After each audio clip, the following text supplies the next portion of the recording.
Peace be upon you. Good morning, dear students. Hope you're fine. Today, our lesson is writing. We're going to start descriptive narrative writing to describe a place. Are you ready to start? What types of writing do we learn? Do you know? Yes. Narrative, descriptive, descriptive narrative, compare contrast, and letter. These are the 5 types of writing that we learn throughout the years. What do I mean by descriptive narrative? When I say descriptive, I mean describing a place using senses to create a picture in the reader's mind.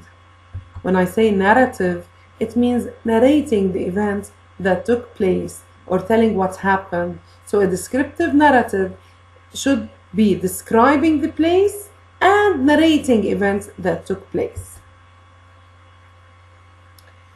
What do we have in descriptive narrative writing? We have descriptive language, such as adjectives. We have describing the places using sensory details, using the senses. Organizing your descriptive writing, the body, the introduction, body and conclusion, and transitional words. So what is descriptive writing?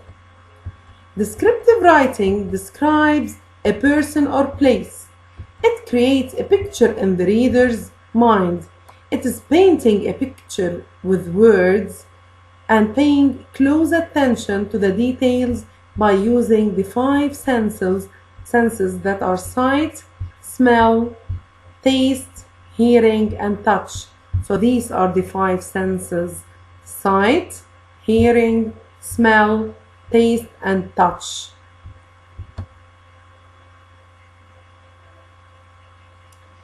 Why do you use descriptive language in your writing? Why do you think? Do you know?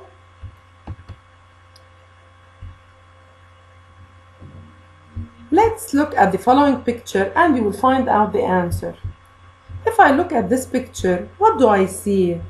What do I hear? What do I taste? What do I feel? What do I smell?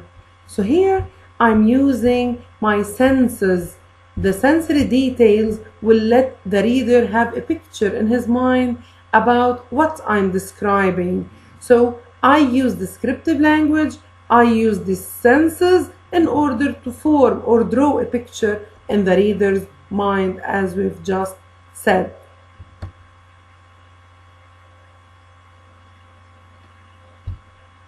To give the reader a more vivid picture, we have to refer to the senses as we've just said, which are the sight, the hearing, the taste, the touch, and the smell.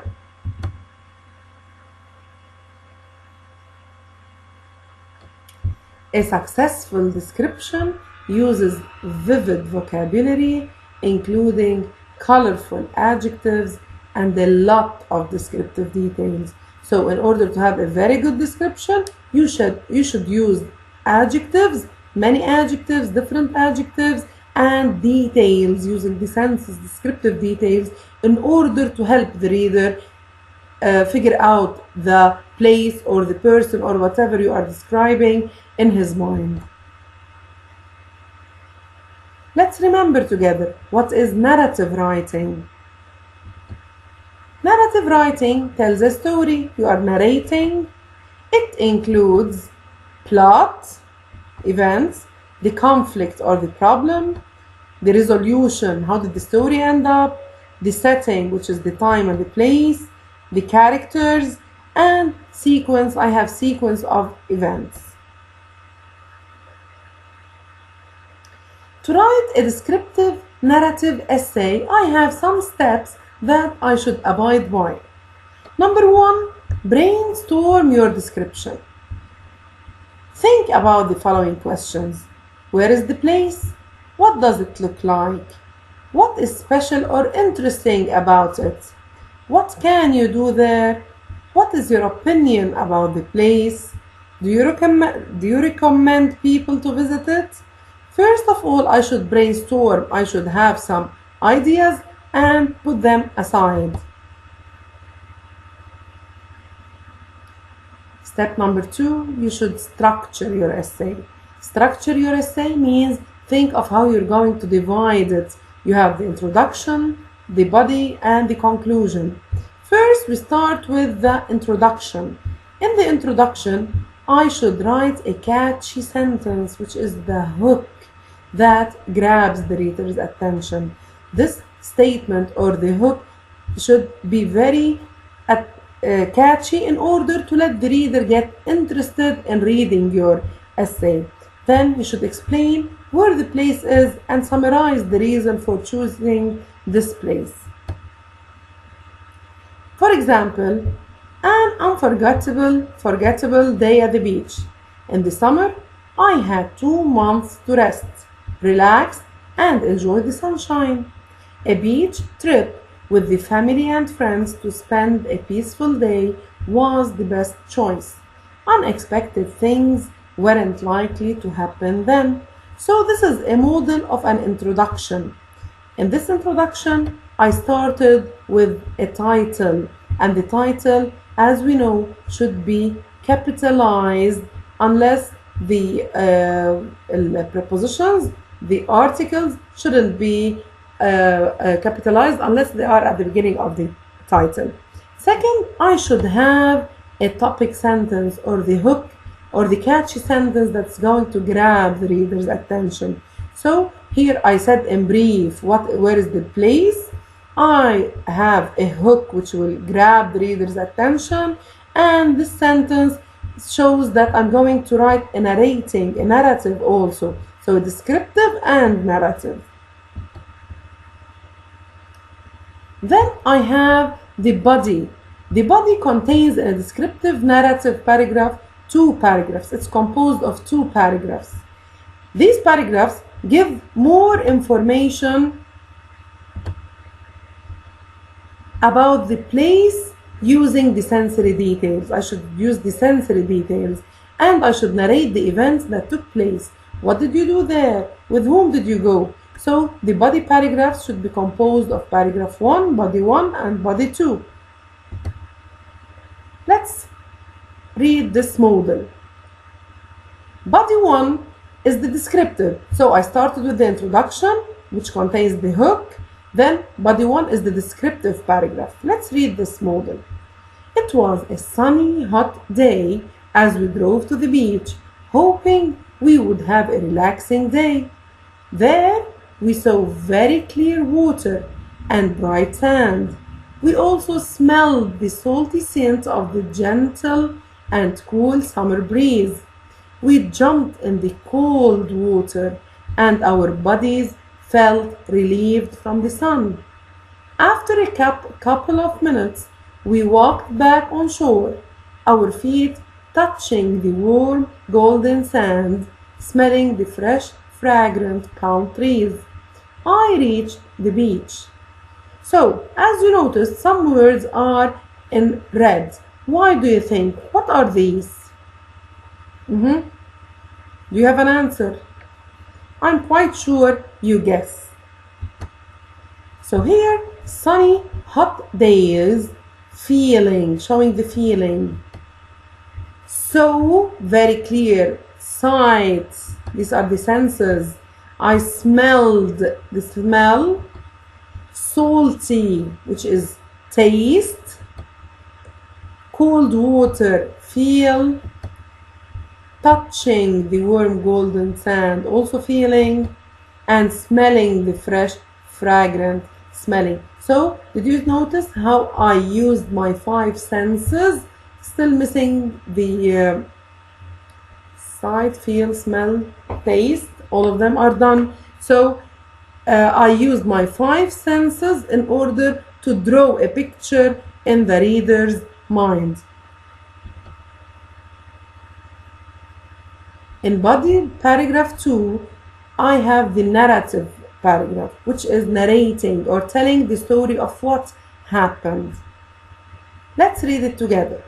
The sun had already set when suddenly, far from the beach, I heard a woman's voice shriek, "Help! Help me!" Out over the water, I saw something rising out of the surface. I did not know how to swim, but I looked around frantically for something that would help. When I hit the water, I made small, quick steps. The closer I came, the louder and clearer her cries sounded. Finally, I reached her and pulled her out of the water. She did exactly as I told her, and we came to the shore safely. So, did you notice how we narrated what happened? We have the story and the events that took place are narrated over here. So, what do you think help me is? So here I'm showing how she was shrieking or her voice shriek. I'm not just telling that she was screaming or shouting.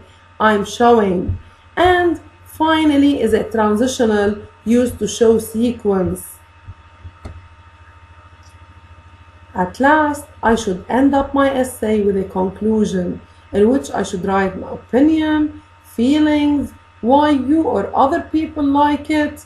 Okay? So let's read the model.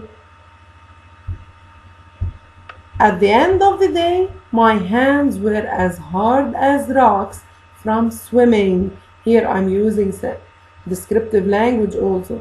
The trip was very special and brought many deep impressions on my memory. It was such an extremely important experience for me that I would never forget. So as you noticed, in the conclusion, we wrap up our writing, we wrap up our topic. I mentioned my feelings, my opinion about the place, why did I like it or dislike it. After we're done, I should have my writing. This is the first draft. I have the title, I have the introduction, body 1, body 2, and the conclusion. And of course, before each paragraph, I should indent, leave space to show that this is the beginning of a new paragraph. Step number 3 is the content. In the content, I should give examples of the things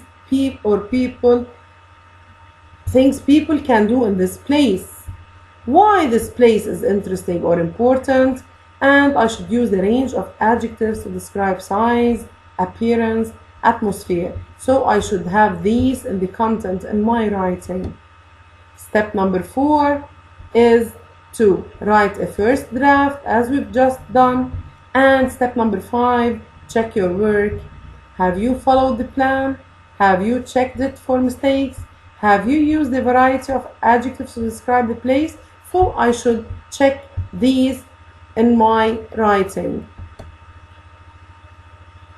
Here's another model of a descriptive paragraph. Here I do not have narrating.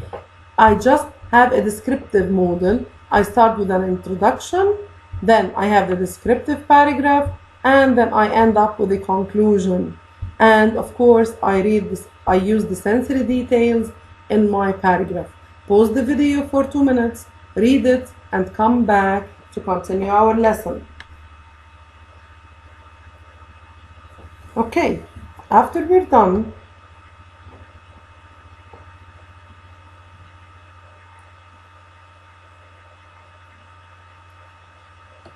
your task is to write a description of a place you visited on a holiday and narrate what you did there. You are going to write a descriptive narrative paragraph about a holiday that you spent.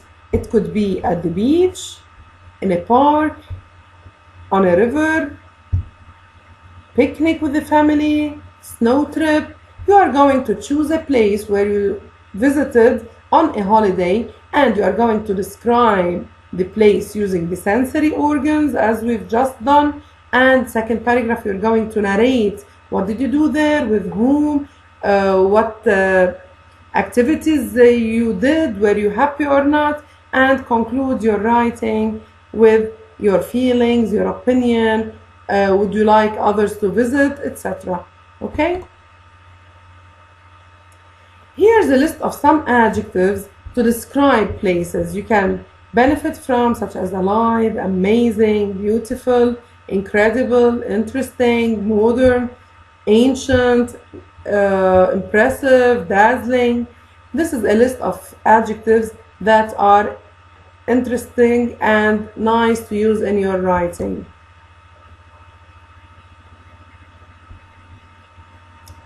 Some useful expressions also that you can benefit from, such as it offers, the views are, you shouldn't miss, the atmosphere is, it's located in. You're going to, you can use these and continue the sentence according to your writing. It's possible to, you can see, a popular tourist attraction, so you can benefit from these.